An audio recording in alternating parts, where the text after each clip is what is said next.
Good morning students. Good morning. இன்றைக்கி வகுப்பில் அடுத்த வாரம் நம்ம புது பாடம் பார்ப்போம். இன்றைக்கி வகுப்பில் வந்து நம்ம முந்தானேத்து முடித்தோம் இல்லையா, தனிமகளின் வகைப்பாட்டு அட்டவணை. ஸோ அந்த பாடத்தையே நம்ம முதல்ல இருந்து போன வாரம் பார்த்ததையும் முந்தானேத்து பார்த்ததையும் சேர்த்து முழு பாடத்தையும் ஒரு திருப்புதல் பண்ணிடுவோம். என்னையா, இந்த தனிமங்களின் வகைப்பாட்டு அட்டவணைன்ற பாடத்தை திரும்ப ஒரு திருப்புதலாக இருந்து கடைசி வரைக்கும் பார்த்துடலாம். உலோக கலவைகள் அதனுடைய நன்மைகள் வரைக்கும் பார்த்துருவோம். சரியா? அடுத்த வாரம் புது பாடத்துக்கு நம்ம போகலாம். சரி, அப்போ நம்ம பயன்படுத்தக்கூடிய தனிமங்கள் வந்து பல இருக்குது இல்லையா? அந்த தனிமங்கள் எல்லாமே வந்து ஒன்றோட ஒன்றை வேறுபட்ட பண்புகளை கொண்டதாக காணப்படுது. அப்போ 1800 பார்த்தீங்கன்னா 31 தனிமங்கள் கண்டுபிடிச்சிருக்காங்க. 1800 31 தனிமங்கள் கண்டுபிடிச்சிருக்காங்க. அதுக்கப்புறம் 1865 ஒரு 65 வருஷம் கழித்து 63 தனிமங்கள் வந்து கண்டுபிடிச்சிருக்காங்க. புது புது தனிமங்களை வந்து பல அறிஞர்கள் வந்து கண்டுபிடிச்சிட்டே இருக்காங்க. இப்போ வரைக்கும் நம்ம கண்டுபிடிச்சிருக்க தனிமங்களுடைய எண்ணிக்கை எவ்வளோன்னா 118 தனிமங்கள் இல்லையா? இப்போ ஒரு குடும்பத்தில் 5 பேர் இருக்கோம் அப்படின்னா 5 பேருமே பண்புகளில் வேறுபட்டவங்களாக இருக்கலாம். ஆனால் அவங்களுக்குன்னு தனி பண்புகள் காணப்படும். அவங்கள வந்து பிரித்து நம்ம பார்க்கணும் அப்படின்னா ஒவ்வொருத்தவங்களுக்கும் ஒவ்வொரு பெயர் இடுவாங்க. ஸோ அந்த மாதிரி 118 தனிமங்களை கண்டுபிடிச்சதுக்கப்புறம் நிறைய தனிமங்கள் வந்துருச்சு. என்ன தனிமம் இருக்குது, இல்லை என்ன பண்புல இருக்குது, அதனுடைய அணு நிறை என்ன, அணு எண் என்ன அப்படிங்கிறது நம்ம ஈஸியாக கண்டுபிடிக்க முடியாமல் போயிடுச்சு. அப்படி இல்லாமல் இருக்கிறதுக்காண்டி என்ன செஞ்சுருக்காங்கன்னா, அறிஞர்கள் இந்த தனிமங்களை பூரா நம்ம ஒரு வரிசைப்படுத்தி ஒழுங்குபடுத்தி வச்சோம்னா தான் அதனுடைய வேதிப்பண்புகளையும் இயற்பியல் பண்புகளையும் ஈஸியாக அறிய முடியும், நம்ம எளிமையாக அடையாளம் காண முடியும் அப்படின்னு என்ன செய்ய ஆரம்பிச்சிட்டாங்கன்னா, அறிஞர்கள் தனிமங்களை வந்து வரிசைப்படுத்தும் முயற்சியில் ஈடுபட ஆரம்பிச்சிட்டாங்க. ஓகேயா? அப்போ எத்தனை தனிமங்கள் நம்ம கண்டுபிடிச்சிட்டோம்? 118 தனிமங்கள் கண்டுபிடிச்சிட்டோம். அதை ஈஸியாக அடையாளம் கண்டுபிடிக்கிறதுக்காண்டி, அது வேதியியல் இயற்பியல் பண்புகளை ஈஸியாக தெரிஞ்சு கொள்றதுக்காண்டி இந்த தனிமங்களை வரிசைப்படுத்தும் முயற்சியில் வந்து அறிஞர்கள் ஈடுபட்டாங்க. அதை பற்றிய முழு தகவலையும் இந்த பாடத்தில் நம்ம பார்க்க போகிறோம். சரியா? அறிஞர்களில் வர்றவங்க வகைப்பாட்டு இதில் வந்து டோபரினர் வந்து என்ன விதியை சொல்லியிருக்காங்க அப்படின்னா, மும்மை விதியை பற்றி சொல்லியிருக்காரு. இப்போ காய்கறி கடைகளையும் இதுகளையும் பார்த்திங்கன்னா பழங்களை தனித்தனியாக ஏன் வரிசைப்படுத்துகிறாங்கன்னா, டக்குன்னு ஈஸியாக எடுத்து நம்ம என்ன செய்யலாம், எடை போடுற எளிதாக இருக்கும். அதே மாதிரி தான் இந்த லைப்ரரியில் இருக்கிறவங்களும் ஈஸியாக புக்கை வந்து எடுத்து கொடுக்கறதுக்கு காரணம் அவங்களுக்கு அந்த வரிசைப்படுத்தி வச்சுருக்கக்கூடிய முறை வந்து தெரியும். அந்த மாதிரி நம்ம தனிமங்களையும் ஈஸியாக வகைப்படுத்தி வைப்போம், அதனுடைய வேதியியல் பண்புகள் இயற்பியல் பண்புகள் ஈஸியாக நம்மளுக்கு தெரியும் அப்படிங்கிறதுக்காண்டி ஃபஸ்ட்டு வந்திருக்கவர் யாருன்னா டோபரினர். அவர் என்ன விதியை ஜோஹன் உல்ஃபாங் டோபரினர் எந்த நாட்டை சேர்ந்தவர்னா ஜெர்மானிய வேதியியலாளர். இவர் தனிமங்களை வந்து அதனுடைய அணு நிறையின் அடிப்படையில் வகைப்படுத்துகிறாரு. தனிமங்களை எதில் அடிப்படையில்? அணு நிறைனா என்னையா இங்கே? அப்போ அணுவினுடைய உட்கருவில் இருக்கக்கூடிய புரோட்டான்களின் எண்ணிக்கை ப்ளஸ் நியூட்ரான்களின் எண்ணிக்கை. புரோட்டான்கள் ப்ளஸ் நியூட்ரான்கள். அப்போ உட்கருவு தான் நம்ம அணு நிறைய, அந்த அணுவினுடைய நிறையை வந்து நிர்ணயிக்குது. ஓகே? அப்போ அணு நிறையின் அடிப்படையில் இந்த அறிஞர் வந்து தனிமங்களை வந்து 3 தனிமங்களாக என்ன செஞ்சாருன்னா பிரிச்சிருக்காரு. அப்படி 3 பிரித்ததுனால தான் இவருடைய விதி என்னன்னு சொல்கிறாங்கன்னா மும்மை விதி அப்படின்னு சொல்கிறாங்க. 3 பிரிச்சிருக்கிறதுனால இவருடைய விதி வந்து மும்மை விதி. இந்த 3 பிரித்ததுலேயுமே ஒரு கான்செப்ட் வைக்கிறார், ஒரு கொள்கை வைக்கிறாரு. என்ன அப்படின்னா, 1வது தனிமத்தினுடைய அணு நிறையும் 3ஆவதாக இருக்கக்கூடிய தனிமத்தினுடைய அணு நிறையும் அந்த 2னுடைய அணு நிறைகளின் கூடுதலுடைய சராசரி 2ஆல் வகுத்தோம்னா தான் நடுவில் இருக்கக்கூடிய தனிமத்தின் அணு நிறையாக இருக்கணும். அந்த கான்செப்டில், அந்த கொள்கையில் வந்து 3 என்ன செய்கிறாரு, வரிசைப்படுத்துகிறாரு. புரியுதாயா? அப்போ 3 தனிமங்களாக தொகுதிப்படுத்துகிறாரு. அதனால் இவர் டோபரினர் விதியை வந்து மும்மை விதின்னு சொல்கிறோம். இதுலேயுமே என்னென்னா, முதல் மற்றும் கடைசியாக இருக்கக்கூடிய தனிமத்தினுடைய அணு நிறைகளின் கூடுதலுடைய சராசரி தான். கூட்டி வர்ற தொகையை 2ஆல் வகுத்தோம்னா என்ன கிடைக்குதோ அதுதான் நடுவில் இருக்கக்கூடிய தனிமத்தினுடைய அணு நிறையாக இருக்கணும். அந்த கான்செப்டில் வந்து என்ன செய்கிறாங்கன்னா வரிசைப்படுத்துகிறாங்க. யார்? டோபரினர். எந்த வருஷம் பண்ணார்? 1817. அப்போ மொத தனிமங்களை வகைப்படுத்தினவர் யாருன்னா டோபரினர் தான். சரியா? சரி, இவர் எப்படி வகைப்படுத்தினாருங்கிறத ஒரு அட்டவணையில் பார்ப்போம். இங்கே இருக்கக்கூடிய தனிமங்கள் வந்து Li lithium, Na sodium, K potassium. 3 தனிமங்களை ஒரு தொகுதிக்குள்ளே கொண்டு வந்துட்டாராயா. முதல் தொகுதியில் lithium, Li, Na sodium, K potassium. Okay, அப்போ முதல் தனிமம் லித்தியத்துடைய அணு நிறை என்னது? 6.9. மூன்றாவதாக இருக்கக்கூடியது பொட்டாசியம் K 39.1. இது ரெண்டையும் கூட்டினோம்னா வரக்கூடிய அந்த தொகையை 2ஆல் வகுத்தோம்னா நம்மளுக்கு கிடைக்கக்கூடியது 23. அது நடுவில் இருக்குது பாருங்கள் அந்த தனிமம் சோடியம் 23. புரிஞ்சா? அதே மாதிரி இன்னொரு எடுத்துக்காட்டு பாருங்கள். Chlorine Cl chlorine, Br bromine, I iodine. Chlorine, bromine, iodine இந்த 3ஐயுமே வந்து ஒரு குரூப்பில் கொண்டு வந்துட்டார்.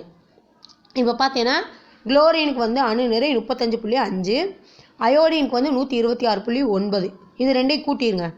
கூட்டின தொகையை 2ஆல் வகுத்தீங்கன்னா புரோமினுடைய அணு நிறை வந்துடும் 79.9. இப்படியே என்ன செஞ்சாருன்னா வரிசைப்படுத்தி வச்சார். ஒரு குறிப்பிட்ட தனிமங்களுக்கு மேலே அவரால் வரிசைப்படுத்த முடியலை. இதை அவருடைய விதியில் இருக்கக்கூடிய குறைபாடுகள்னு சொல்கிறாங்க. அப்போ டோபரினுடைய இதில் இருக்கக்கூடிய குறைகள் என்ன அப்படின்னா 2 குறை சொல்லியிருக்காங்க. அந்த காலகட்டத்தில் 3 தொகுதிகள் கண்டுபிடிக்க தனிமங்களில் வந்து மும்மை தனிமங்கள்னு சொன்னாங்க. எல்லா தனிமங்களுக்குமே இந்த முன்மை விதிக்கு வந்து உட்பட முடியவில்லை. ஏன்னா சிலது வந்து கூடுதலாக இருக்கலாம், குறைவாக இருக்கலாம். 3 அடுக்கி வைக்கிறது வந்து கஷ்டமான ஒரு செயலாக இருந்திருக்கு. அப்போ சில தனிமங்கள் இந்த மும்மை விதிக்கு வந்து உட்பட்டதாக இல்லை, அவருடைய கான்செப்டுக்கு வந்து ஏற்புடையதாக அமையலை. ஓகே, அடுத்தது 2வது பாயிண்ட் என்ன சொல்கிறாங்கன்னா, மிக குறைந்த அணு நிறையும் மிக அதிக அணு நிறையும் கொண்ட தனிமங்களுக்கு இது பயன்படுத்த முடியாமல் போயிடுச்சு. மிக குறைந்த அணு நிறை கொண்ட தனிமங்களையும் சேர்க்க முடியலை, மிக அதிகமாக அணு நிறை கொண்ட தனிமங்களையும் இதை பயன்படுத்த முடியாமல் போச்சு. இந்த 2 குறைபாடுகளும் யாருடைய விதியில் இருந்துச்சுன்னா டோபரினுடைய மும்மை விதியில் இருந்துச்சு.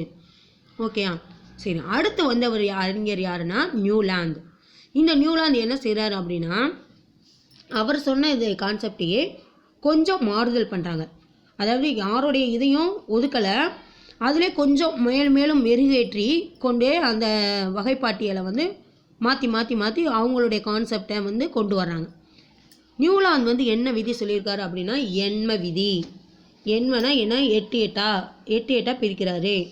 1866 ஜான் நியூலாந்து 56 அறியப்பட்ட தனிமங்களை அவற்றை அணு நிறையின் அடிப்படையில், இவரும் அணு நிறை தான். ஏன் அணு நிறைங்கிறத ஸ்ட்ரெஸ் பண்ணுறேன் அப்படின்னா அடுத்து மோஸ்லைன் வருவார். அவர் வந்து அணு எண் அடிப்படையில் கொண்டு போயிடுவார். அணு எண்ணுனா என்ன? எலக்ட்ரான்களின் எண்ணிக்கை அல்லது புரோட்டான்களின் எண்ணிக்கை, நேர் அயனியுடைய எண்ணிக்கை அல்லது எதிர் அயனியினுடைய எண்ணிக்கை, ரெண்டுமே சமமாக தான் இருப்பாங்க ஒரு அணுவில். அதனால் எப்பயுமே அணுக்கள் வந்து நடுநிலைத்தன்மையை கொண்டதாகத்தான் காணப்படும், அயனிகளாக இருக்காது. எப்போ அயனிகளாக மாறும்னா வெளிவட்ட பாதையில் இருக்கக்கூடிய எலக்ட்ரான்களுடைய எண்ணிக்கை குறையும் போதும் கூடும் போதும் தான் அது அயனிகளாக மாறும். ஓகேயா? அப்போ அணு நிறையின் அடிப்படையில், அணு நிறைனா உட்கருவை மட்டும் நம்ம கான்செப்டில் வைக்கணும். புரோட்டான்களின் எண்ணிக்கை ப்ளஸ் நியூட்ரான்கள் எண்ணிக்கை. அணு எண் அப்படின்னா உட்கருவுக்குள்ளே இருக்கக்கூடிய புரோட்டான்கள் எண்ணிக்கை அல்லது வெளிவட்ட பாதையில் இருக்கக்கூடிய எலக்ட்ரான்களின் எண்ணிக்கை. ஓகே, இவர் அணு நிறையின் அடிப்படையில் தான் தனிமங்களை வரிசைப்படுத்துகிறாரு. ஆனால் 8 பிரிக்கிறாரு. அந்த இசை ஸ்வரங்களில் இருக்கக்கூடிய சரி கம பதனி ச இருக்கியா, அப்போ இதுவும் சார் இருக்குது, அந்த 8வது இதுவும் பார்த்தீங்கன்னா சான் இருக்குது. அப்போ தனிமத்தினுடைய பண்பும் 8வதாக இருக்கக்கூடிய தனிமத்தினுடைய பண்பும் ஒத்து காணப்படும். அப்படி ஒத்து காணப்படுற மாதிரி இடையில் இருக்கக்கூடிய தனிமங்கள் வந்து வேறு வேறையாக இருந்தாலும் அதை ஒரே தொகுதிக்குள்ளே என்ன செய்கிறாரு? கொண்டு வந்துடுறார். ஓகேயா? அப்போ முதல் தனிமத்தினுடைய இதுவும் 8வதாக இருக்கக்கூடிய தனிமத்தினுடைய இதுவும் ஒன்றா இருக்கிற மாதிரி இவர் வரிசைப்படுத்துகிறாரு தனிமங்களை. அதனால் 8 வச்சுருக்கனால இவருடைய விதியை என்ன சொல்கிறாங்கன்னா எண்ம விதி. ஓகேயா?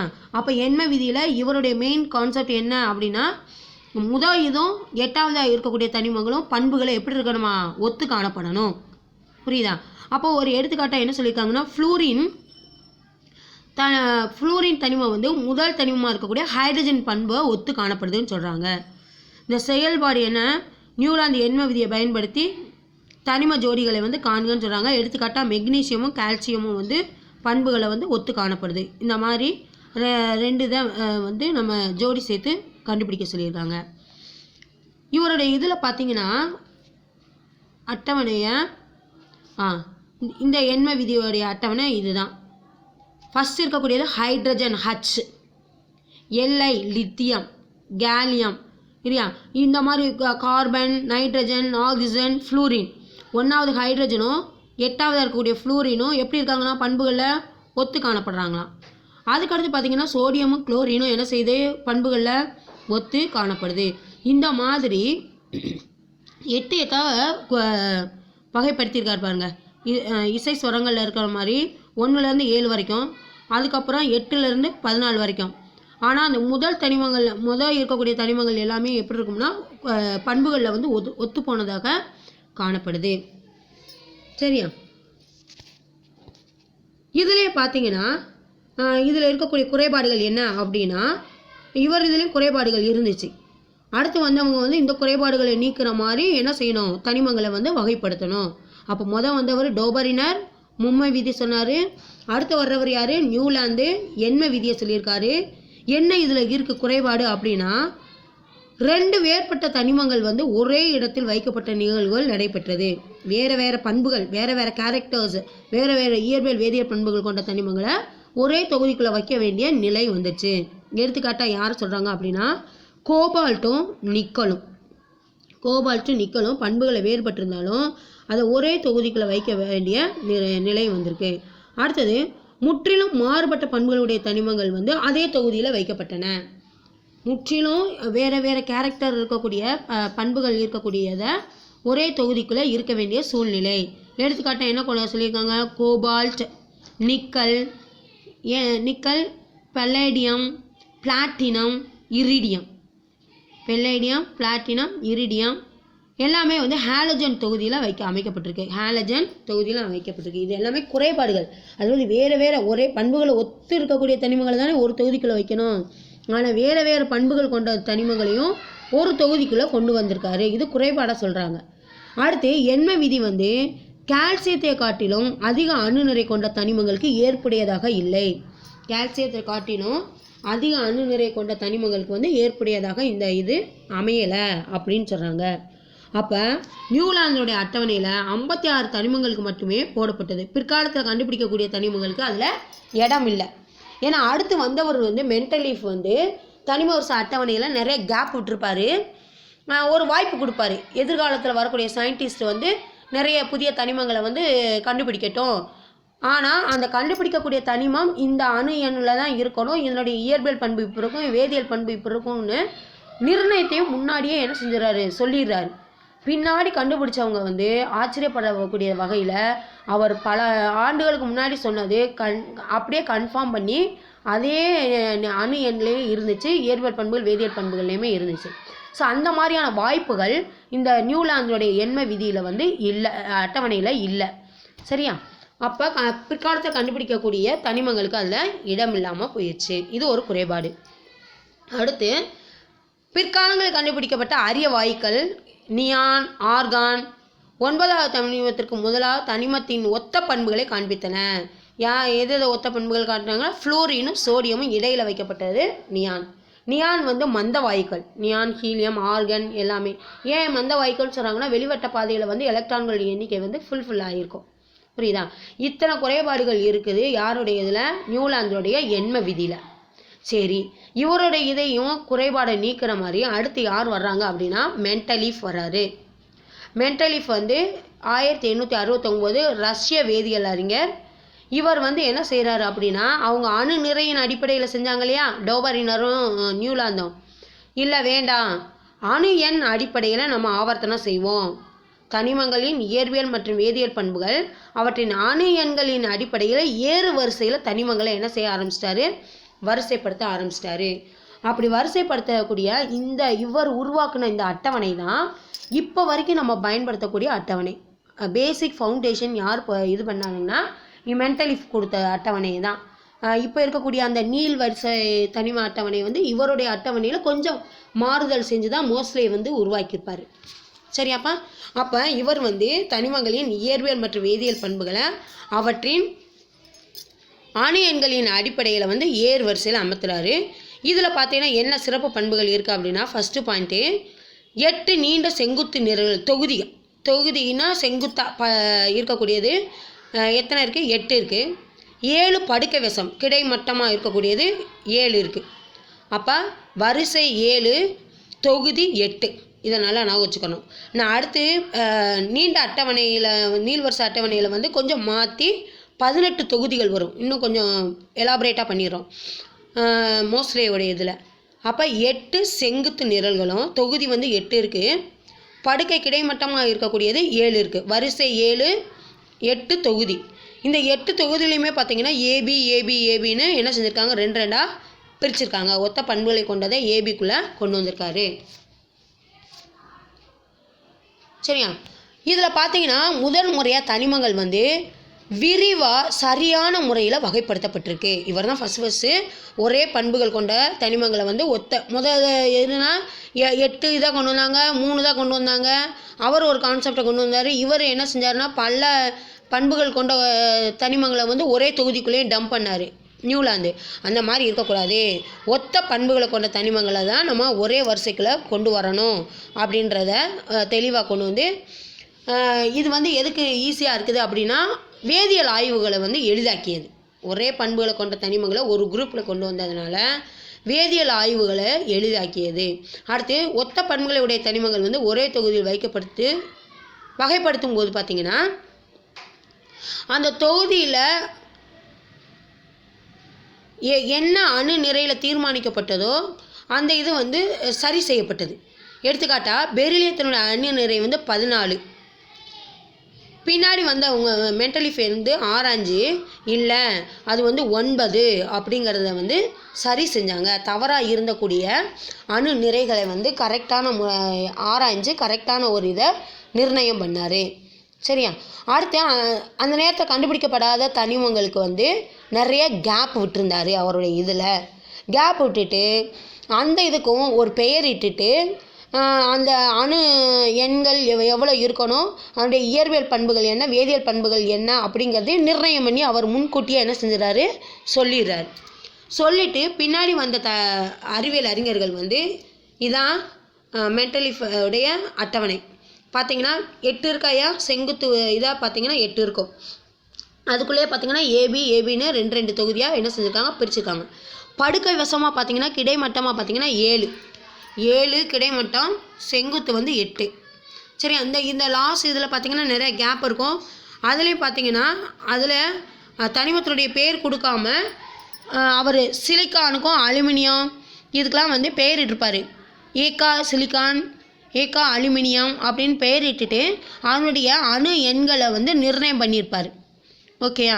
பின்னாடி கண்டுபிடிக்கப்பட்ட அந்த ஜெர்மானியம் இதெல்லாம் வந்து அவர் நிர்ணயித்ததுலேயே கரெக்டாக என்ன செஞ்சுருக்கு இருந்துச்சு. அப்போ எதிர்காலத்தில் வரக்கூடிய அறிவியல் அறிஞர்களுக்கும் இதில் வந்து வாய்ப்பு கொடுக்குற மாதிரி ஒரு கேப்பை இதில் ஏற்பாடு பண்ணியிருந்தார்.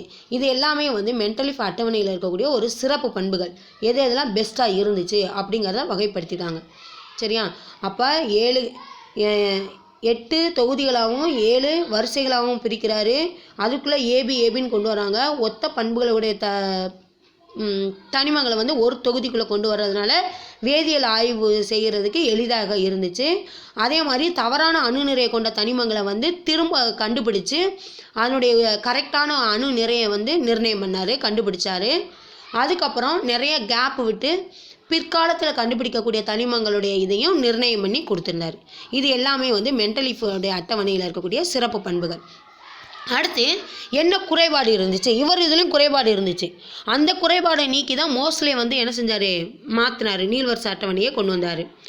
அதாவது பண்புகள் அதிக வேறுபாடுடைய தனிமங்களும் ஒரே தொகுதியில் வைக்கப்பட்டன. எடுத்துக்காட்டாக என்ன சொல்கிறாங்கன்னா, கடினமான செம்பு, வெள்ளி இதுக்குள்ளே மென் உலோகங்களான சோடியமும் பொட்டாசியமும் மொதல் தொகுதியில் பார்த்தீங்கன்னா தெரியும். மொதல் தொகுதியில் இருக்கக்கூடியது செம்பு, வெள்ளியம் இருக்கா. அது வந்து கடினமான உலோகங்கள். இதுக்குள்ளேயே மென்மையான உலோகங்களான சோடியமும் பொட்டாசியமும் ஒரே தொகுதியில் வைக்கப்பட்டிருக்கு. இது ஒரு குறைபாடாக சொல்கிறாங்க. யாருடைய இதில்? மெண்டலீஃப் அட்டவணையில். அடுத்து பார்த்திங்கன்னா ஹைட்ரஜனுக்குன்னு ஒரு தனியான இடம் அதில் கொடுக்கப்பட முடியல.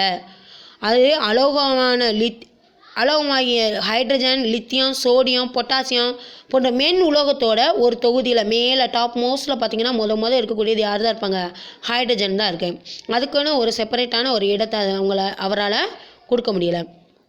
அடுத்து கூடிக்கொண்டே செல்லும் அணு நிறையினுடைய விதி வந்து சில வேளைகளை கடைப்பிடிக்க முடியாமல் போயிடுச்சு. என்ன, ஒரே ஏர்வரிசையில் தானே அவர் வரிசைப்படுத்தினார். எந்த இடங்களில் அவரால் இது பண்ண முடியலை, கடைப்பிடிக்க முடியாமல் போச்சு அப்படின்னா, கோபால்ட் நிக்கலும் பார்த்திங்கன்னா அந்த அட்டவணையில் பாருங்கள், CO கோபால்ட், நிக்கல் எண்ணெய், அதுவும் டெலூரியமும் அயோடினும், இது ரெண்டும் பார்த்திங்கன்னா அணு நிறையில் மாறி இருக்கும். அதாவது குறைவான அணு நிறை வந்து பின்னாடி போயிருக்கும், அதிக அணு நிறை வந்து முன்னாடி இருக்கும். இந்த தனிமரச அட்டவணையில் பார்த்தீங்கன்னா தெரியும். அப்போ சில இடங்களில் வந்து மாறுபட்டு இருக்குது. ஐசோடோப்புக்குன்னு தனியான இடம் வந்து ஒதுக்கப்படலை. ஐசோடோப்புக்குன்னு தனியான இடங்கள் இதில் ஒதுக்கப்படலை. இது எல்லாமே வந்து இவருடைய தனிமரச அட்டவணையில் இருக்கக்கூடிய குறைபாடுகள். ஓகேயா? அப்போ கோபால்ட், நிக்கல் அட்டவணையில் பார்த்தீங்கன்னா தான் உங்களுக்கு தெரியும். அணு நிறை கூடுதலாக இருக்கிறது முன்னாடி இருக்கும், குறைவாக இருக்கிறது பின்னாடி இருக்கும். புரியுதா? அந்த மாதிரி. சரி, இந்த அந்த கேப் நிறையா விட்டுருந்தார் இல்லையா, அதுக்கு ஒரு எடுத்துக்காட்டாக இங்கே எது கொடுத்துருக்காங்க பாருங்கள். அணு நிறை அவர் மெண்டலீஃப் முன்னர் என்ன 1771 நிர்ணயம் பண்ணி சொன்னதும், பின்னாடி அவங்க அறிவியல் அறிஞர்கள் கண்டுபிடிச்சதுக்கப்புறம் 1886 கண்டுபிடிச்சிருக்காங்க. அப்புறம் கண்டுபிடிச்சதுக்கப்புறம் இவர் சொன்னதும் அதுவும் கரெக்டாக ஒத்து போயிருந்துருக்கு, எக்ஸாக்டாக இருக்குது. புரிஞ்சா? அப்போ வந்தவர் டோபரினார், மும்மை விதி சொன்னார். அடுத்து வந்தவர் நியூலாண்ட், எண்ம விதி சொன்னார்.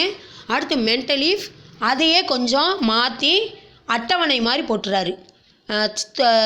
செங்குத்து தொகுதிகளாகவும் கிடைமட்ட வரிசைகளாகவும் மாற்றி அதுக்குள்ளே தனிமங்களை வந்து அணு எண்ண அடிப்படையில் வரிசைப்படுத்துகிறாங்க.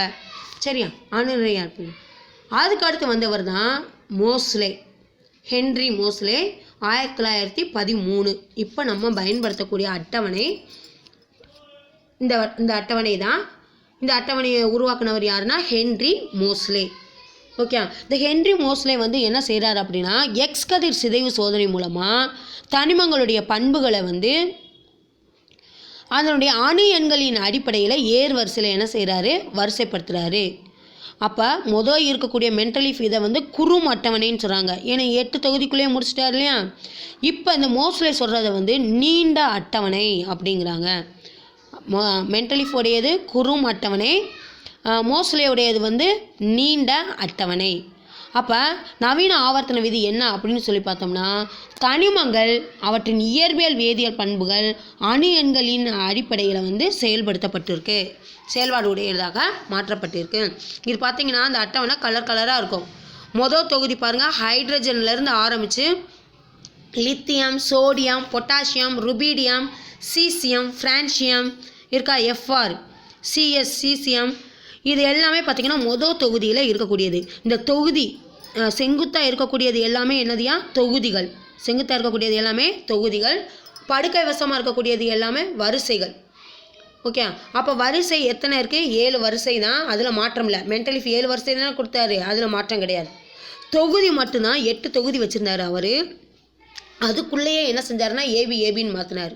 ஆனால் இவர் அப்படி இல்லாமல் ஏபிங்கிற தொகுதியை எடுத்துகிட்டு நீண்ட வரிசைக்கு கொண்டு வந்துட்டார். எத்தனை தொகுதியாக மாற்றிட்டார் அப்படின்னா 18 தொகுதியாக மாற்றிட்டார். ஓகே, அப்போ இதில் இருக்கக்கூடிய சிறப்பு அம்சங்கள் என்ன அப்படின்னு பார்த்தோம்னா, அனைத்து தனிமங்களும் அவற்றின் அதிகரிக்கும் அணு எண்களுக்கு ஏற்றார்வால் அமைக்கப்பட்டுள்ளன. பாயிண்ட் அதுதான். அனைத்து தனிமங்களும் அவற்றின் அதிகரிக்கும் அணு எண்ணுக்கு ஏற்ற மாதிரி. ஹைட்ரஜன் 1 அணு எண், அப்போ தனிமம். அடுத்து லித்தியம் 2வது, பெரிலியம் 3வது, அந்த மாதிரி சோடியம் 11. அந்த அணு எண்களுடைய வரிசையின் அடிப்படையில் தனிமங்களை வந்து வரிசைப்படுத்துகிறாரு.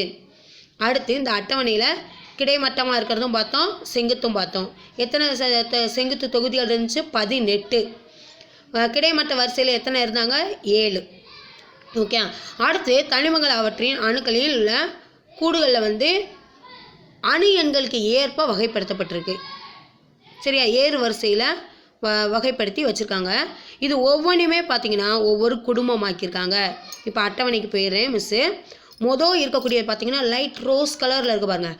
ஹைட்ரஜன் மட்டும் பார்த்தீங்கன்னா வயலட் பண்ணியிருப்பாங்க. ஏன்னா அது அலோகத்தினுடைய பண்பு இருக்கும், உலோகத்தினுடைய பண்பு இருக்கும். அதனால் அதுக்குன்னு ஒரு குறிப்பிட்ட இடத்த அதனால ஒதுக்க முடியலை. அதுக்குன்னு ஒரு தனி இடத்தை இது பண்ணிட்டாங்க. அந்த மொதல் தொகுதியில் இருக்கிறவங்க எல்லாமே கார உலோகங்கள். ஏன்னா காரத்தன்மை அதிகமாக இருக்கிறதுனால கார உலோகங்கள் சொல்கிறோம். என்ன கார உலோகங்கள் காரத்தன்மை அதிகமாக இருக்குது அப்படின்னா, இதை எல்லாமே வந்து மித்த இதோட வினை புரிந்து ஆக்சைடுகளை கொடுக்குது.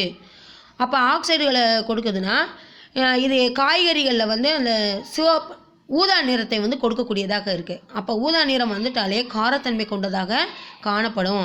அதனால் இதை என்ன செய்கிறாங்க அப்படின்னா கார உலோகங்கள் அப்படின்னு சொல்கிறோம். மொதல் தொகுதியில் இருக்கக்கூடியது எல்லாமே கார உலோகங்கள், லைட் ரோஸ் கலரில் இருக்குது. அடுத்து இருக்கக்கூடியது பார்த்திங்கன்னா ஒரு மாதிரி ஆரஞ்சு கலரில் இருக்கா மஞ்சள்.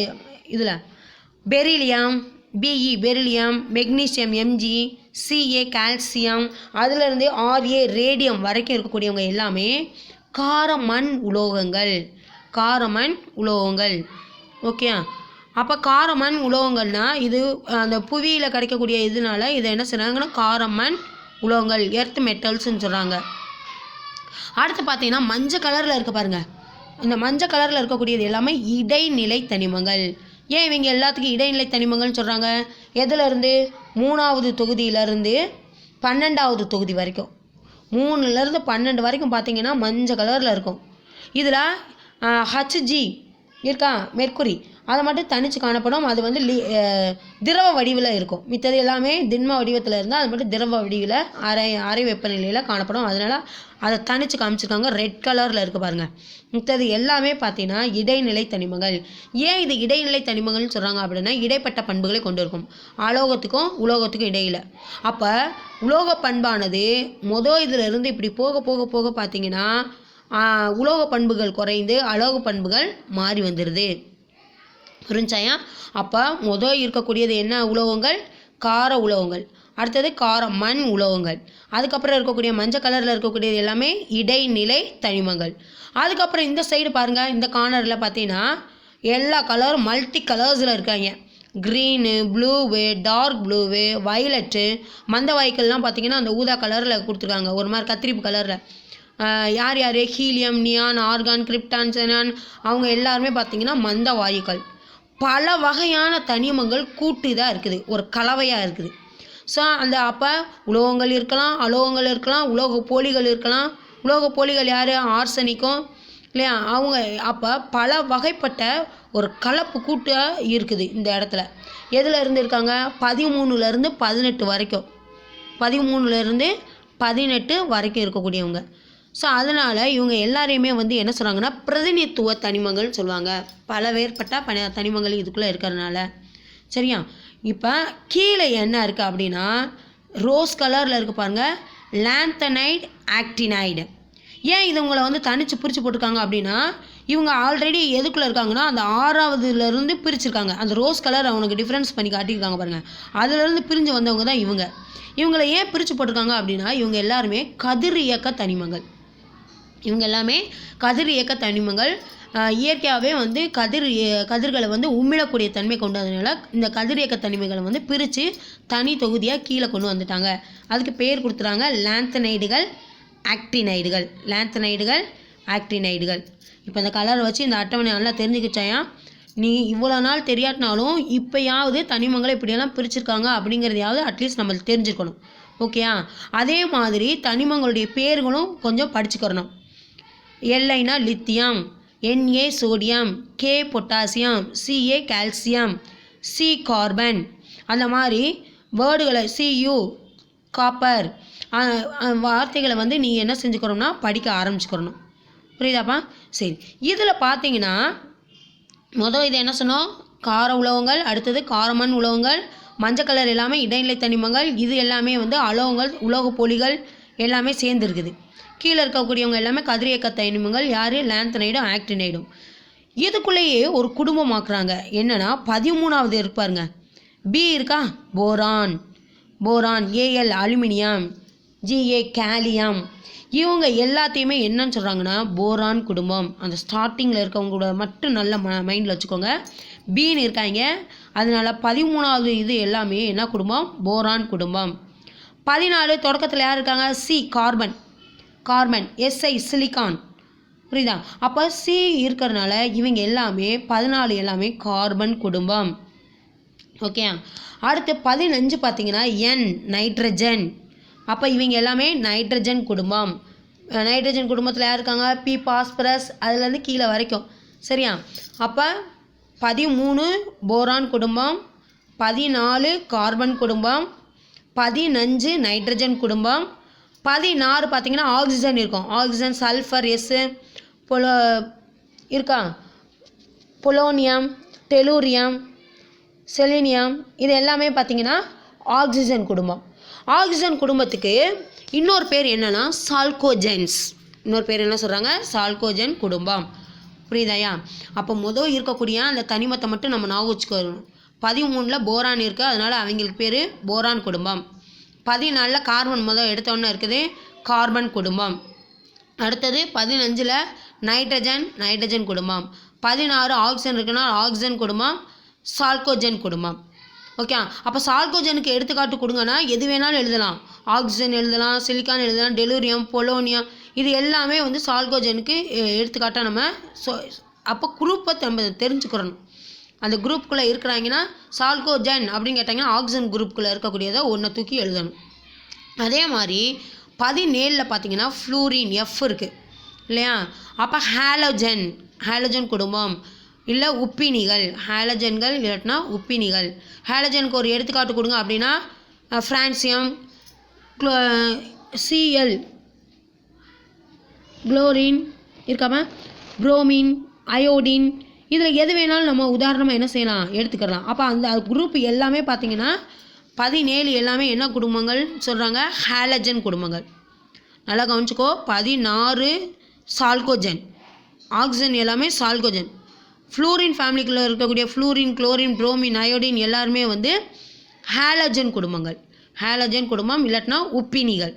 அடுத்து பார்த்தீங்கன்னா கடைசியாக இருக்கக்கூடியது எல்லாமே 18வது தொகுதியில் இருக்கக்கூடியது எல்லாமே மந்த வாயுக்கள் இல்லை அரிய வாயுக்கள்.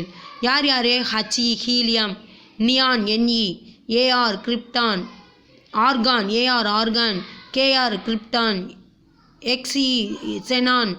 இந்த மாதிரி கடைசியாக இருக்கக்கூடியது எல்லாமே மந்த வாயுக்கள் அல்லது அரிய வாயுக்கள். சரி, இதில் வந்து கீழே பிரித்து கீழே போட்டிருக்க ரோஸ் கலர் எல்லாமே என்னது, கதிரியக்க தனிமங்கள். அவங்களுக்கு பேர் என்னது, லாந்தனைடுகள், ஆக்டினைடுகள். இதில் நிறையா இதுலேயுமே பார்த்தீங்கன்னா கேப் விட்டுருப்பாங்க, பேர் இல்லாமல் பார்த்தீங்கன்னா ஒரு ஷார்ட் ஃபார்மில் கொடுத்துருக்காங்க பார்த்தியா. இது எல்லாமே வந்து இடைவெளி விட்டுருக்காங்க. திரும்ப வரக்கூடிய அறிவியல் அறிஞர்கள் வந்து அந்த இடத்துல இருக்கக்கூடிய தனிமங்களை கண்டுபிடிக்கட்டும் அப்படின்னு அவங்களுக்கு ஒரு வாய்ப்பை என்ன செஞ்சுருக்காங்க, அமைச்சு கொடுத்துருக்காங்க. சரி, இந்த பிரிவினை புரிஞ்சுக்கிட்டேயா? கார உலோகங்கள், காரமண் உலோகங்கள், இடைநிலை தனிமங்கள், அடுத்தது பார்த்திங்கன்னா அலோகங்கள், கீழே இருக்கக்கூடியது எல்லாமே கதிரியக்க தனிமங்கள். இதையே திரும்ப உள்கூடுகளாக துணைக்கூடுகளாக பிரிக்கிறாங்க. எலக்ட்ரான்களுடைய பகிர்வுக்காண்டி துணைக்கூடுகளாக பிரிக்கிறாங்க. என்ன துணைக்கூடுகள், SBDF. அப்போ முதல் 2 இருக்காங்களே, கார உலோகங்களும் காரமண் உலோகங்களும், இந்த பார்த்தீங்கன்னா தெரியும் உனக்கு, இந்த ரோஸ் கலரில் இருக்க அது ரெண்டுமே முதல் 2மே வந்து S தொகுதி தனிமங்கள். S தொகுதி தனிமங்கள் எல்லாமே உலோகங்கள் தான். S தொகுதி தனிமங்கள் எல்லாமே உலோகங்கள் தான். இது எல்லாம் என்ன செய்யும்னா நீரோட வினை புரிந்து அதனுடைய கரைசல் வந்து என்ன செய்யுது, காய்கறிகளில் இருக்கக்கூடிய சிவப்பு நிறத்தை வந்து ஊதா நிறமாக மாற்றுறதுனால காரத்தன்மை இருக்குது. காரத்தன்மை ஒரு இண்டிகேட்டர், மாதிரி ஊதா நிறம் கிடச்சிச்சின்னா அவங்க வந்து காரத்தன்மை கொண்டதாக இருக்கிறாங்கன்னு சொல்லிட்டு கார உலோகங்கள்னு சொல்கிறோம். 2வது இதில் இருக்கக்கூடியது காரமண் உலோகங்கள் இல்லையா. இது வந்து ஆக்சைடு, இதுவும் வந்து ஆக்சைடுகளை கொடுத்துட்டு நீரில் கரையும் போது கார கரைசலாக உருவாகுது. நீரில் கரையும் போது பார்த்திங்கன்னா கார கரைசலாக உருவாகுது. இதுதான் துணைக்கூடுகள் SBDF. மேலே பார்த்தீங்கன்னா தெரியும், கலரில் மிஸ் காட்டுறேன், மேலே இருக்காயா SBDF. இதில் யாரை பார்த்துருக்கோம்? எஸ்ஸு. மொதல் 2 தொகுதி தனிமங்கள் தான் எஸ் தொகுதி தனிமங்கள். யார் யார்? கார உலோகங்களும் காரமண் உலோகங்களும். ரெண்டாவதாக இருக்கக்கூடிய காரமண் உலோகங்களும் வந்து இது ரெண்டுமே வந்து என்ன தொகுதி தனிமங்கள்னு சொல்கிறாங்க? எஸ் தொகுதி தனிமங்கள். அப்போ காரத்தன்மையில் சிவப்பு நிறத்தை என்ன மாற்றுது அப்படின்னா ஊதா நிறமாக மாற்றுது. ஸோ அதனால் இவங்களை என்னன்னு சொல்கிறோம் அப்படின்னா எஸ் தொகுதி தனிமங்கள்னு சொல்கிறோம். புரியுதா? சரி, அதுக்கு அடுத்து என்ன இருக்குது அப்படின்னா பி தொகுதி தனிமங்கள் யார் அப்படின்னா அந்த கடைசியாக பார்த்தோம்னா கலர் கலராக வேறு வேறு உலோகங்கள் எல்லாம் சேர்ந்தது. அவங்க எல்லாமே வந்து பி தொகுதி தனிமங்கள். எந்த நம்பர்லேருந்து? 13லேருந்து 18 வரைக்கும் இருக்கக்கூடியது. 13லேருந்து 18 டிஃப்ரெண்ட் தனிமங்கள், அலோகங்கள், உலோகங்கள், உலோக போலிகள் எல்லாமே அதுக்குள்ளே இருக்குது ஒரு கூட்டு கலவையாக. அதனால் பி தொகுதி தனிமங்களை என்ன சொல்கிறாங்கன்னா பிரதிநிதித்துவ தனிமங்கள்னு சொல்கிறாங்க. பி தொகுதி தனிமங்கள் பிரதிநிதித்துவ தனிமங்கள் கலவைகளாக காணப்படுது. அப்போ எஸ் பி இந்த கார்னரும் இந்த கார்னரும் பார்த்துட்டோம். நடுவில் இருக்கக்கூடிய மஞ்சள் எல்லாமே டி தொகுதி தனிமங்கள், இடைநிலை தனிமங்கள், டி தொகுதி தனிமங்கள். அப்போ யாரிலேருந்து? 3லேருந்து 12 வரைக்கும் இருக்கக்கூடியது என்னது? இடைநிலை தனிமங்கள். அப்போ இதை இடைநிலை தனிமங்கள் என்ன இதில் கொடுக்குறோம் அப்படின்னா டி தொகுதி தனிமங்கள். அடுத்து எஃப் தொகுதி தனிமங்கள் எங்கே இருக்குது அப்படின்னா கீழே இருந்துச்சுல கதிரியக்க தனிமங்கள் ரோஸ் கலரில் லாந்தனைடும் ஆக்டினைடும் இவங்களாம் வந்து எஃப் தொகுதி தனிமங்கள்னு சொல்கிறாங்க. அதனால் இவங்கள உள் இடைநிலை தனிமங்கள். ஏன்னா 6க்குள்ளே இருக்கக்கூடிய பிரிவு தான் இது. அடுத்து 7க்குள்ளே இருக்கக்கூடிய பிரிவு தான் ஆக்டினைடு. 6உடைய உள்பிரிவு லாந்தனைடு, 7உடைய உள்பிரிவு வந்து ஆக்டினைடு. ஸோ இவங்கள உள் இடைநிலை தனிமங்கள். ஆல்ரெடி அது இடைநிலை தனிமங்கள், உள் இடைநிலை தனிமங்கள், அதுக்குள்ளே இருக்கக்கூடிய இடைநிலை தனிமங்கள்.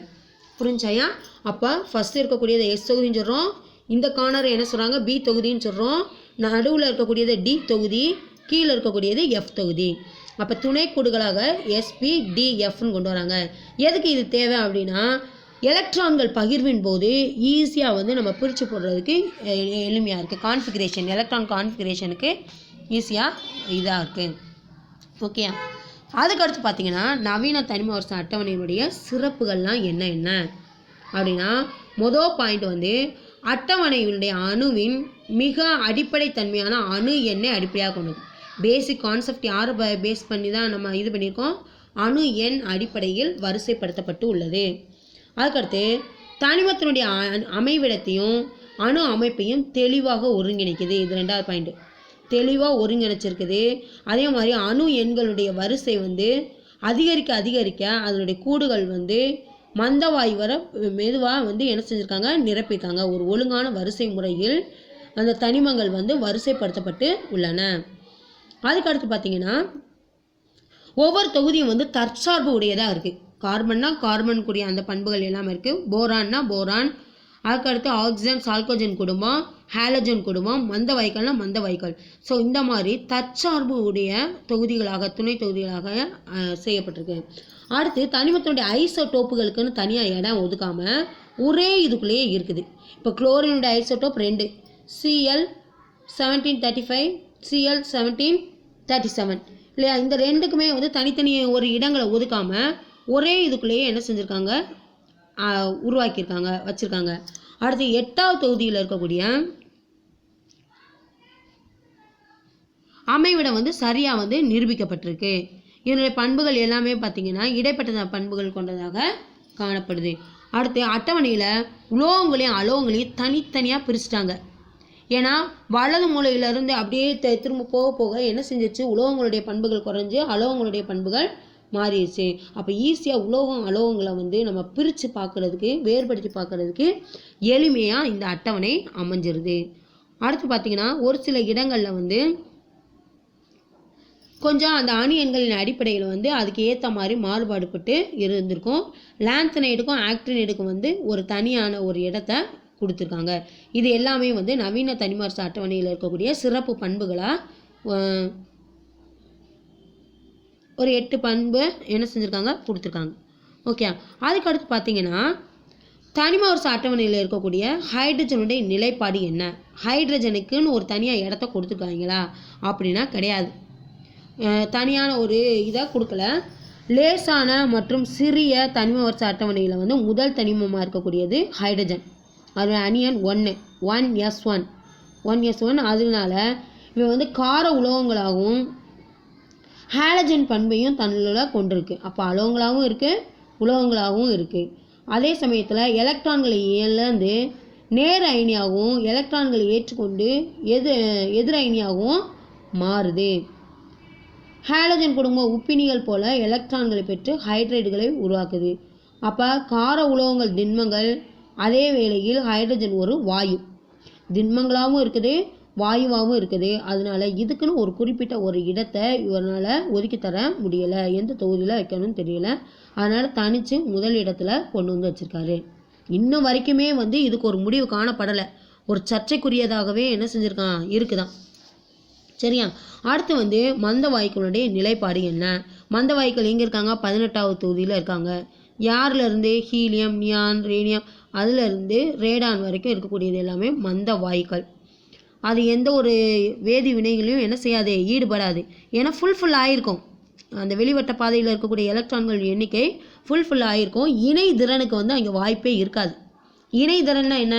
எலக்ட்ரான்களை ஏற்கணும், இல்லாட்டினா இழக்கணும். ஏற்று நேர அயனியாகவும் இழந்து எலக்ட்ரானை இழந்து நேர அயனியாகவும் ஏற்றுக்கொண்டு எதிர் அயனியாகவும் மாறும். ஸோ அந்த மாதிரி இணைதிறனுக்கு வந்து வாய்ப்பு இல்லாமல் இருக்கிறதுனால இவங்களை என்ன சொல்கிறாங்கன்னா மந்த வாயுக்கள் அப்படின்னு சொல்கிறாங்க. சரியா? அடுத்து பார்த்தீங்கன்னா இந்த தனிமங்களை வந்து இன்னும் பிரிக்கிறாங்க. உலோகங்கள், அலோகங்கள், உலோகப்போலிகள். உலோகங்கள்னால் என்ன? உலோகத்தன்மை கொண்டது எல்லாமே உலோகங்கள். கடினமாக இருக்கணும், பிரகாசமானதாக இருக்கணும், உருக்கி கம்பியாகவும் தகடாகவும் நீட்டுறதுக்கு எளிமையாக இருக்கணும், அதே சமயத்தில் வெப்பத்தையும் மின்சாரத்தையும் கடத்தக்கூடியதாக இருக்கணும். இது எல்லாமே வந்து உலோகத்தினுடைய பண்புகள். சரியா? அப்போ உலோகத்தினுடைய பண்புகள் எங்கே இருக்காங்க அப்படின்னா முதல் தொகுதியில் இருக்கக்கூடிய லித்தியம் முதல் பிரான்சியம் வரைக்கும், லித்தியம் முதல் பிரான்சியம் வரைக்கும் இருக்கக்கூடியது கார உலோகங்கள். அடுத்த வரிசையில் இருக்கக்கூடியது யார்? கார மண் உலோகங்கள். பெரிலியம் இருந்து ரேடியம் வரைக்கும், பெரிலியத்திலிருந்து ரேடியம் வரைக்கும் காரமண் உலோகங்கள். அடுத்து மஞ்சள் கலரில் இருந்தது எல்லாமே இடைநிலை தனிமங்கள். 3Bலேருந்து 2A வரைக்கும் இருக்கக்கூடியது இடைநிலை தனிம உலோகங்கள். அடுத்து பி தொகுதியில் இருக்கக்கூடிய அலுமினியம், கேலியம், இண்டியம், டின்னு, எஸ்என் டின்னு, பிஸ்மத்து, இது எல்லாமே வந்து நம்ம உலோகங்களாக சொல்கிறோம். அப்போ உலோகங்களுடைய மெயினான பண்பு என்னவாக இருக்கணும் அப்படின்னா கடினமாக இருக்கணும், பளபளப்பானதாக இருக்கணும். இப்போ ஒரு தாமிர பாத்திரத்தை பார்த்தோம்னா எடுத்த உடனே எப்படி இருக்கும்? நல்லா பளபளன்னு இருக்கும். அப்புறம் கொஞ்சம் போக போக வெளியில் இருக்கக்கூடிய ஆக்சிஜனோட வினை புரிந்து ஆக்சைடுகளாக, உலோக ஆக்சைடுகளாக மாறிடுது. சரியா? அப்போ உருக்கி தகடாகவும் கம்பியாகவும் நீட்டலாம், வெப்பத்தையும் மின்சாரத்தையும் வந்து எளிதில் கடத்தக்கூடியதாக இருக்குது. அடுத்து அலோகங்கள் பார்த்தோம்னா உலோக பண்புகள் அல்லாதது எல்லாமே அலோகங்கள். அப்போ அலோகங்களுடைய பண்பு என்ன இருக்கும்? பளபளப்பற்றதாக இருக்கணும், மென்மையாக இருக்கணும், கம்பியாகவும் தகடாகவும் நீட்ட முடியாததாக இருக்கணும், மின்சாரத்தையும் வெப்பத்தையும் வந்து அறுதி கடத்தியதாக இருக்கணும். இவங்க எல்லாமே வந்து என்ன சொல்கிறாங்க? அலோகங்கள். பி தொகுதியில் இருக்கக்கூடிய எல்லாமே அலோகங்கள். C carbon, N nitrogen, O oxygen, phosphorus, P S sulphur, halogen குடும்பத்தில் இருக்கக்கூடிய ஃப்ளூரின், குளோரின், புரோமின், அயோடின், மந்த வாயுக்களான ஹீலியம், ரேடியம், இது எல்லாமே பார்த்திங்கன்னா அலோகங்களுக்கு எடுத்துக்காட்டாக சொல்கிறாங்க. அடுத்து உலோக போலிகள்னால் என்ன? போலிகள்னால் டூப்ளிகேட். என்னது? உலோகத்தினுடைய பண்பும் இருக்கும், அதே சமயத்தில் அலோகத்தினுடைய பண்பும் அதில் இருக்கும். அப்போ ரெண்டினுடைய பண்புகள் இருக்கிறதுனால இவங்களை வந்து உலோக போலிகள்னு சொல்லிடுறாங்க. புரியுதா? எடுத்துக்காட்டாக யார் இருக்காங்க அப்படின்னா போரான், ஆர்சனிக். இப்போ பார்த்தீங்கன்னா தனிமங்களை வந்து உலோகங்களை தனிச்சும் அலோகங்களை தனிச்சும் இல்லை உலோக போலிகளை தனிச்சும் தனித்தனியாக இருக்காங்க, இண்டிவிஜுவலாக இருக்காங்க. இப்போ தங்கம்னா தங்கம் மட்டும் இருக்கும். அப்படி தனித்து இருக்கும்போது இருக்கக்கூடிய அந்த மிருதுவான தன்மையும் வலுவும் பார்த்திங்கன்னா கம்மியாக இருக்குது. அப்போ என்ன செய்கிறாங்க அப்படின்னா நம்ம இப்போ யூஸ் பண்ணக்கூடிய பாத்திரங்கள் எல்லாமே வந்து உலோக கலவைகள். வெங்கலம், பித்தளை எல்லாமே பார்த்திங்கன்னா உலோக கலவைகளாக மாற்றுறாங்க. அப்போ உலோக கலவைகள்னால் என்ன? 2க்கும் மேற்பட்ட உலோகங்களை உருக்கி ஒன்றா மாற்றி ஒரு புதிய உலோகங்களை என்ன செய்கிறாங்க? உருவாக்குறாங்க. அதுக்கு பேர் உலோக கலவைகள். அப்போ இந்த உலோக கலவைகளுடைய பெனிஃபிட் என்ன அப்படின்னா தனி உலோகங்களாக இருக்கக்கூடிய காட்டிலும் இந்த உலோக கலவையாக நம்ம மாற்றிட்டோம்னா அதிகமான ஸ்ட்ரென்த் இருக்குது. அதுக்கு வலுவானதாக இருக்குது, கடினமானதாக இருக்குது, அப்போ பெஸ்ட்டாக இருக்குது. அப்போ தனி உலோகமாக பயன்படுத்துகிறத காட்டிலும் 2-3 உலோகங்களை உருக்கி ஒன்றாக்கி அது ஒரு புதிய உலோக கலவையாக மாற்றிட்டோம்னா நல்லாயிருக்கும் அப்படின்னு சொல்லி கண்டுபிடிச்சி திரும்பி உருவாக்கின பாத்திரங்கள் எல்லாமே பார்த்திங்கன்னா என்னவா மாற்றிட்டாங்க, உலோக கலவைகளாக மாற்றிட்டாங்க. இப்போ நம்ம பயன்படுத்தக்கூடியது எல்லாமே என்னதான், உலோக கலவைகள் தான். அப்போ இந்த உலோக கலவைகள் எப்போ இருந்தெல்லாம் இருந்திருக்கு அப்படின்னா கிமு 3500 மக்கள் என்ன செஞ்சுருக்காங்க, உலோக கலவையை பயன்படுத்தியிருக்காங்கங்கிறதுக்கு ஒரு எடுத்துக்காட்டு இருக்குது. வெண்கலத்தை யூஸ் பண்ணியிருக்காங்க. அந்த காலத்தில் எதை யூஸ் பண்ணியிருக்காங்கயா, வெண்கலத்தை. செம்பினுடைய உலோக கலவை தான் என்னது, வெண்கலம்.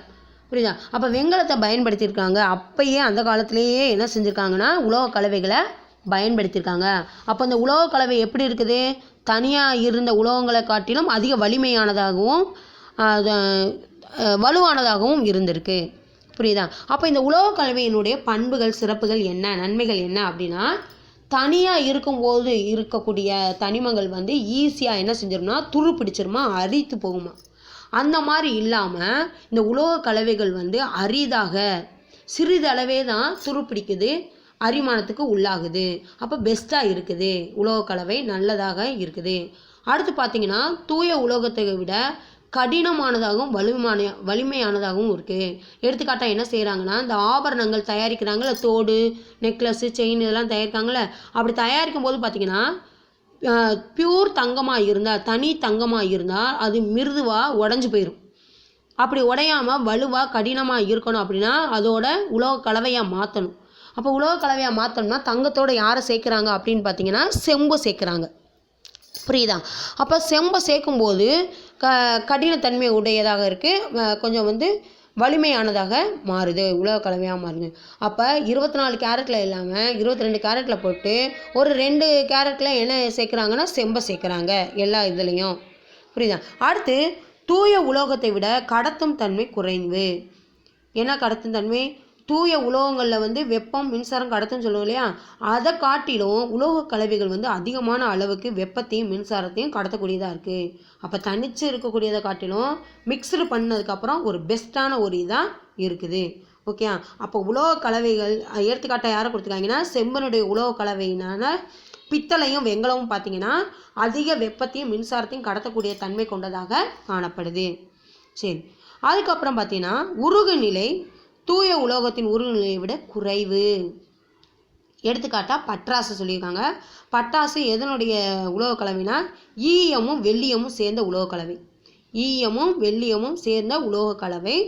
அதனுடைய உருகு நிலை வந்து குறைவானதாக இருக்குது. இது எல்லாமே வந்து உலோக கலவையினுடைய நன்மைகள். உலோக கலவைனா என்ன?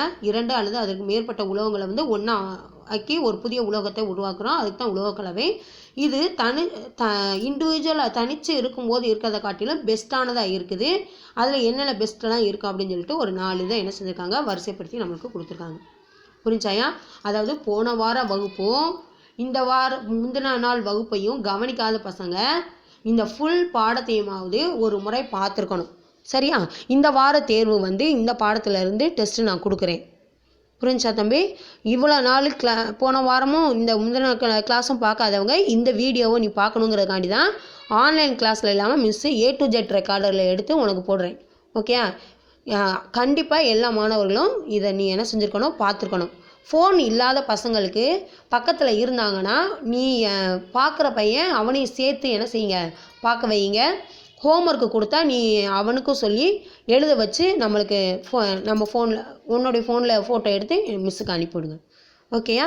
அதே மாதிரி கொஸ்டின் கொடுத்துருக்குறேன். இங்கே ஃபுல் முந்தின நாள் கொடுத்த மாதிரியே தான் இவ்வளோ தான் இது இந்த லெசனுக்குள்ளே இருக்கக்கூடிய வினாக்கள். சரியான விடையடி இருக்கா? சரியான விடையில் ஒரு 3, கோடிட்ட இடத்துல ஒரு 4, சரியா தவறா 5, கீழ்கண்ட கூற்றை வந்து சரி செய்க, அதில் ஒரு இது கொடுத்துருக்காங்க. அடுத்து கீழ்கண்ட வினாக்களுக்கு குறுகிய விடையில் வந்து ஒரு 4 வினாடு பொறுத்துக்க இருக்குது.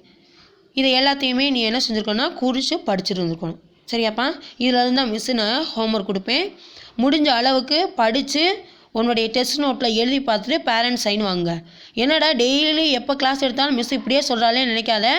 எப்போ நான் கிளாஸ் கொஞ்சம் கொஞ்சம் எடுக்கும்போது சொல்கிறேன்னா அதை எழுதி பார்த்துரு. படித்து எழுதி பார்த்து உனக்கு தான் நல்லது. சரியாப்பா? Thank you students.